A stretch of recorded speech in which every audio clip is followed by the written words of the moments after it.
Well, next here, live from Paris, the Facebook founder Mark Zuckerberg told US lawmakers that he was among the 87 million, or perhaps more, Facebook users whose data was improperly shared with the political consultancy Cambridge Analytica.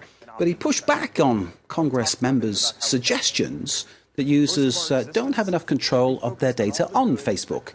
All this in the wake of the privacy scandal at the world's largest social media network. We didn't take a broad enough view of our response. The internet is growing in importance around the world in people's lives, and I think that it is inevitable that there will need to be some regulation.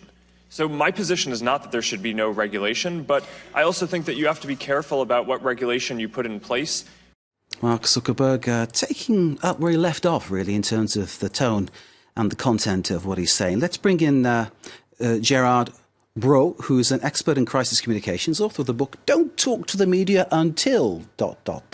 Gerard, I imagine that's until they've spoken with you, given your status. Right. Good man. Let me ask you, because I'm listening to what Zuckerberg is saying, and I don't seem at all convinced by this line of truisms he keeps coming out with.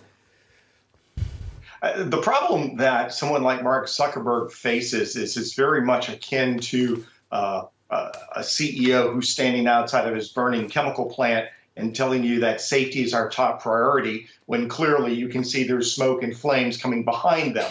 My cynic filter gets set off when someone denies what is actually happening. Mark Zuckerberg and Facebook have three partners in life. They have the users who get it for free, they have the advertisers, and they have the stockholders. And satisfying all three simultaneously is near impossible because the product that they sell is data, providing data to advertisers so they can connect with those free users. So it's a very tough sell for someone like Mark Zuckerberg to say that your privacy is one of my top priorities when clearly it isn't, because it's how you make your living.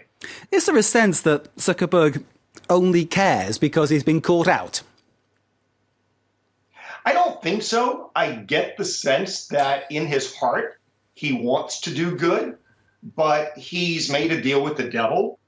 Early on, Facebook organically took off among college students when you could connect to find out who the cute girl was on campus or who that guy was that you saw on campus. It was designed to connect people. So organically, the means were, let's connect people.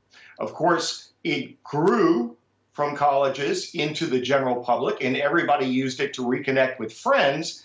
And people were blind to the fact that everything you do on the internet is probably being watched by someone else. So when people were giving money to Facebook, stockholders kept asking, how are we going to make money? And they had to invent a way to make money.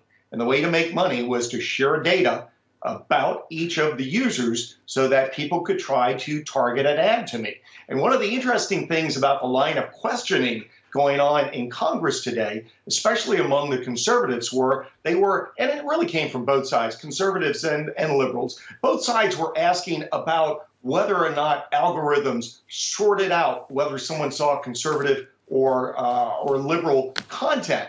The fact is, most of those people, foremost among them, Ted Cruz, relies on data harvested from Facebook in order to run their campaigns. When he ran for office, I know for a fact the firm that he hired was doing micro-targeting and really using all that Facebook data. So I don't think there are a lot of people on Capitol Hill who really want to get rid of the data harvest. Gerard Bro, thank you very much indeed for that. So well expressed. Thank you very much indeed. Have a good day.